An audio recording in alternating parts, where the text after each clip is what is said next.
সামর্থ্য থাকা সত্ত্বেও যে ভিক্ষা করে বেড়ায়, কেয়ামতের দিন সে কোন অবস্থায় আল্লাহর সাথে সাক্ষাৎ করবে? ক, পাগল অবস্থায়। খ, মুখমণ্ডলে মাংসহীন অবস্থায়। গ, পঙ্গু অবস্থায়।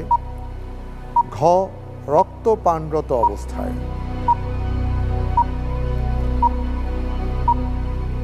যার সামর্থ্য আছে অথচ সে ভিক্ষা করে,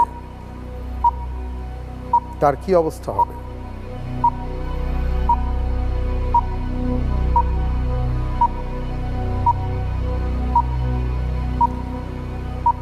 চিন্তা করার জন্য 1 মিনিট সময় পাবেন। সেখান থেকে অলরেডি চলে গেছে, আমি দেখতে পাচ্ছি। অনেক সময়, আর কিছু সময় বাকি আছে।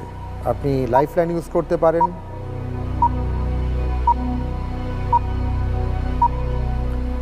জি, অ্যান্সার দিচ্ছি। ইনশাআল্লাহ অ্যান্সার হবে খ, মুখমণ্ডলে মাংসহীন অবস্থায়। লক করে দেওয়া হোক খ, মুখমণ্ডলে মাংসহীন অবস্থায়।